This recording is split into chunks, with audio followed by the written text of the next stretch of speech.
Assalamualaikum warahmatullahi wabarakatuh. Kota Solo atau Surakarta dikenal sebagai kota yang kental sekali akan budaya, kuliner, dan juga sejarahnya. Gak ada yang lebih seru nih dibanding mengelilingi kota Solo dan menilik segala sejarah yang disimpan oleh kota itu sendiri. Selamat datang di Jejak Islam Nusantara, edisi Masjid Al-Wusta, Kota Surakarta. Kita awali perjalanan kita di Jejak Islam Nusantara di tengah kota Solo. Kita telisik, kita telusuri, dan kita buka ada sejarah apa dan keunikan serta kekhasan apa di Masjid Al-Wusta, Mangkunegaran, Surakarta.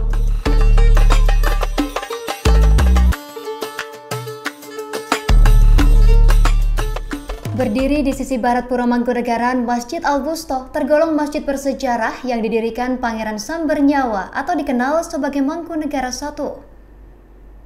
Al-Wusta didirikan bersamaan Kadipaten atau Pura Mangkunegaran kurang lebih tahun 1757. Masjid Al-Wusta tak hanya tempat ibadah biasa, tapi juga punya sejarah panjang yang menarik. Lokasinya strategis, ada di tengah kota Surakarta, tepatnya di seberang barat Pura Mangkunegaran. Bangunan ini merupakan satu dari banyaknya wisata religi di kota Solo. Begitu masuk, tribuners bakal melihat kaligrafi yang khas dan megah. Dulunya masjid ini berdiri di Kauman Pasar Legi sampai 30 tahunan. Setelah era Mangkunegaran IV sekitar tahun 1853, masjid dipindahkan di Jalan Kartini. Dipindahkan ke sini agar ketika para Nayoko Dalem, Sentono Dalem, Abdi Dalem mau salat, salatnya tidak terlalu jauh. Di tahun itu, bangunan masjid hanya berupa tempat salat tanpa adanya menara, adanya serambi, dan bagian-bagian masjid lainnya. Ini memang betul bahwa posisi masjid di sini, yang sekarang ini kita nikmati ini adalah dulunya itu bertempat di Kampung Kauman Pasar Legi. Kalau sekarang ini menjadi Kampung Kestalan. Nah, dulu tempatnya di situ. Nah, oleh Mangkunegara pertama itu yang mendirikan itu adalah atas prakarsa Mangkunegara pertama atau Raden Mas Said ataupun yang dikenal dengan Pangeran Sambernyawa. Beliau itu mendirikan masjid itu berada di Kampung Kauman Pasar Legi. Mulai dari Mangkunegara pertama, kedua, ketiga, ini posisi masjid tetap di Kampung Kauman Pasar Legi. Baru setelah Mangkunegara keempat, beliau itu menjadi Adipati Mangkunegara yang keempat. Beliau berinisiatif untuk memindahkan masjid yang dulunya itu bertempat di Kampung Kauman, itu didekatkan dengan Pura Mangkunegaran, Jakarta. Dikandung maksud adalah satu, para Sentono Dalem, Abdi Dalem, itu kalau berjamaah ini lebih dekat daripada ke Kampung Kauman. Nih, beliaunya ini dengan tujuan itu. Yang kedua, masjid yang dulu agak kecil, ini setelah dipindah ke sini tahun 1878 oleh Mangkunegara IV, ini diperlebar. Di tempat ini, dulu ini adalah tempat tinggalnya Patih Sindurjo, patihnya Kasunanan. Karena Mangkunegara tidak punya rumah, akhirnya tempat ini dijadikan tempat tinggal, dan setelah itu beliau mewakafkannya ini untuk memindahkan masjid yang di Kauman itu dipindah ke sini dan diperlebar, diperbesar oleh Mangkunegara IV. Tapi belum ada menara, belum ada gapura, belum ada maligin, belum ada mihrab yang di depan. Ini jadi masih asli, belum ada. Ini hanya baru bangunan utama dan serambi. Jadi belum ada tambahan gapura maupun menara maupun maligin. Di era Mangkunegaran 7, sekitar tahun 1919, masjid dikembangkan menjadi lebih besar berikut serambi, menara, dan gapura. Sementara Maligi di Masjid Al-Wusto Mangkunegaran merupakan bangunan yang dulunya digunakan untuk khitan atau sunat. Bangunan ini berbentuk lingkaran kecil yang berada di halaman selatan masjid. Dan Maligi ini adalah sebagai tempat khitan. Jadi kalau Mangkunegara itu mengadakan bakti sosial khususnya khitanan massal, ini semua yang dikhitan itu duduk di serambi sini, terus yang dikhitan tempatnya ada di Maligin ini. Sebagai masjid kerajaan, masjid ini spesial dipakai keluarga kerajaan Pura Mangkunegaran dalam menjalankan ibadahnya. Tapi seiring berjalannya waktu, masjid ini terbuka untuk umum. Nama Al-Wusto disematkan pada bangunan masjid ini oleh Bopo Penghulu Pura Mangkunegaran, Raden Tumenggung Kiai Haji Imam Rosidi pada 1949. Yang bikin unik Tribuners, arsitekturnya. Ini perpaduan antara Jawa dan Eropa. Dari relief dinding hingga menara yang megah, setiap detailnya memiliki makna yang mendalam. Bangunan masjid berbentuk joglo 3 tingkat mengandung makna filosofis iman, Islam, dan ihsan yang diperlukan untuk pedoman hidup kita. Masya Allah. Ornamen serta interior yang memenuhi sisi dalam masjid ialah terdapatnya beberapa jenis seni kaligrafi catat serta ukir yang dihiaskan di sejumlah sisi masjid, seperti pintu, jendela, stoko guru, stoko raweh, kunjungan, dan lain sebagainya. Hiasan-hiasan kaligrafi itu mengambil rujukan dari Al-Quran serta hadis. Kekhasan Masjid Al-Wusto tercermin dari pagar hingga keadaan di dalamnya. Pagar tebal dengan motif kepala gapura yang mengelilingi masjid membuat Masjid Al-Wusto tampak anggun dan berwibawa. Walau berkonsep seni arsitektur ciri khas Jawa, tapi menurut riwayat, pembangunan masjid ini sempat juga menyertakan arsitektur dari Prancis.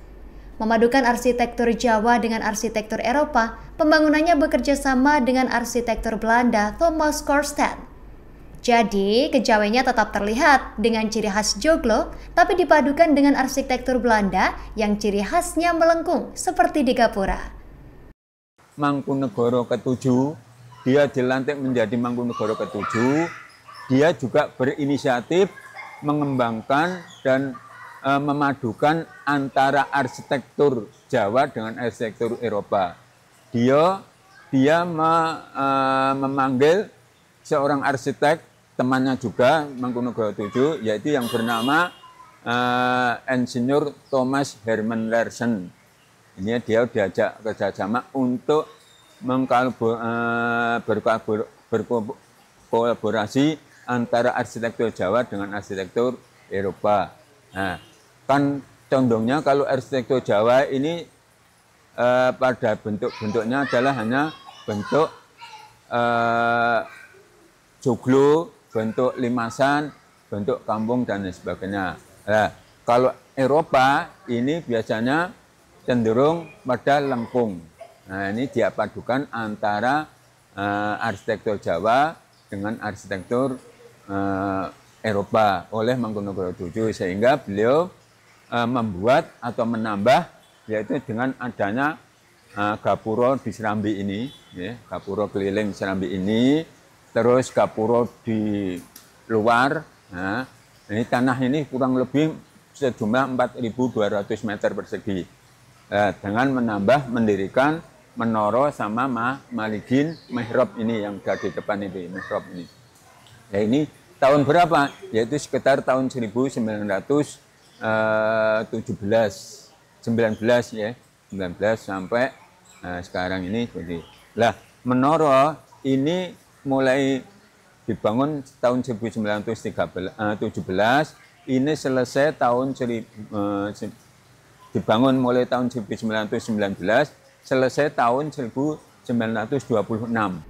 Nah, pada tahun 1926, renovasi masjid pun selesai dan diadakan salat Jumat untuk pertama kalinya. Menara sama Maligin ini selesai tahun 1926. Setelah itu, setelah menara selesai sekitar tahun 1926, Ini mulai digunakan untuk Jumatan pertama kali.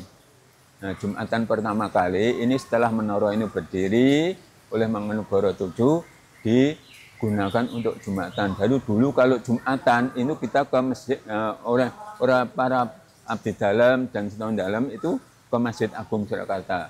Baru sekitar tahun 1926 sudah ada masjid menara, sudah ada mihrab, sudah ada mankin dan sebagainya. Ini digunakan untuk Jumatan pertama kali oleh Mangkunegara VII. Makna dari Al-Wusta adalah tengah-tengah, karena secara geografis terletak di tengah-tengah kota Surakarta. Kemudian lebih kecil dari Masjid Agung, tetapi lebih besar dari Masjid Laweyan dan Kepatihan, baik dari segi luas tanah sampai bangunannya. Nama Al-Wusta ini adalah setelah era kemerdekaan. Oleh siapa? Oleh penghulu Pura Mangkunegaran Surakarta yang bernama Kiai Haji Raden Mas Imam Rosyidi. Ini tahun 1949 setelah merdeka, kan ini masjid ini dari masjid sejarah, masjid negara diserahkan pada pemerintah oleh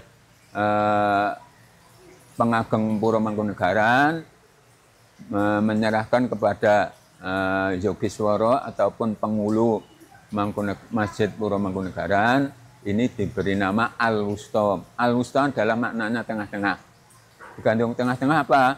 Karena masjid ini, ya Masjid Al-Wusta ini, tanahnya itu lebih kecil dibanding dengan Masjid Agung.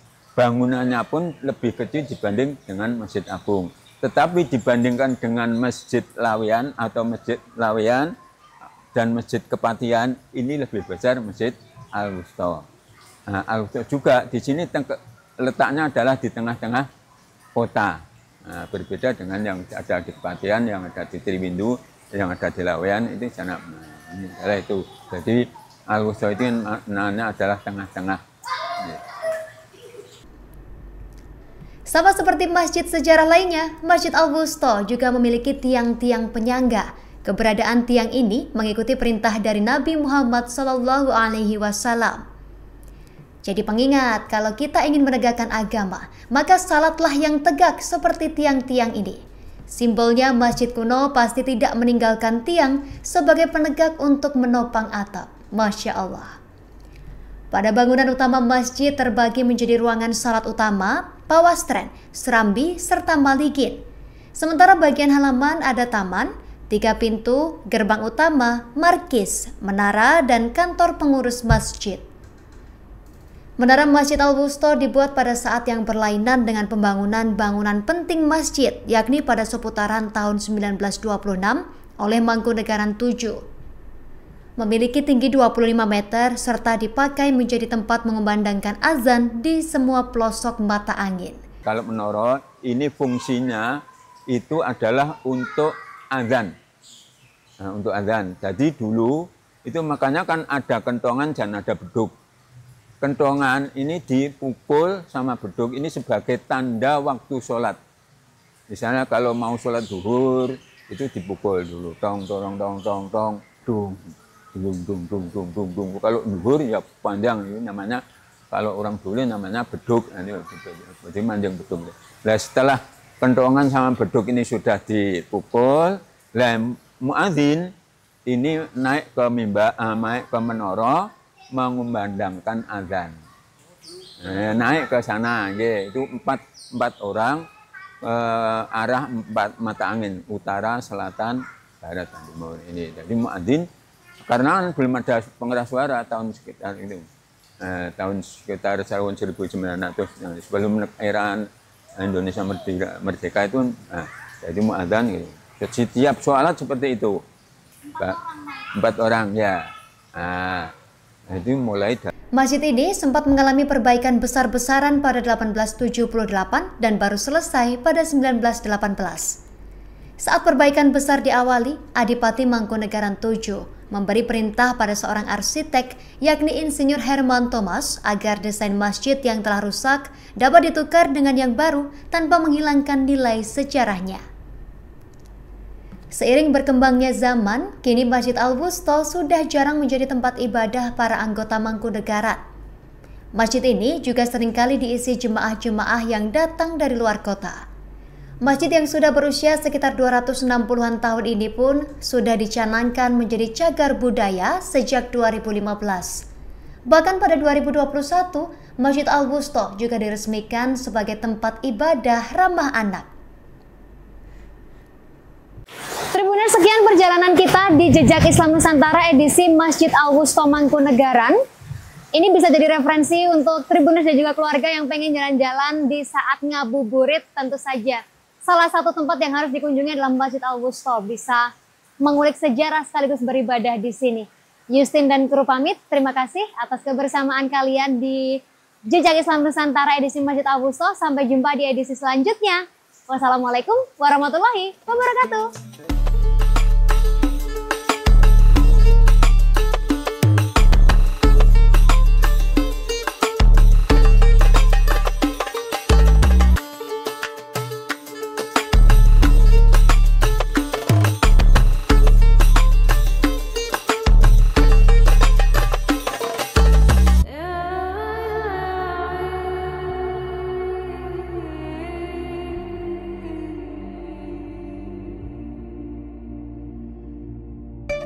Download Tribun X sekarang, menghadirkan lokal menjadi Indonesia.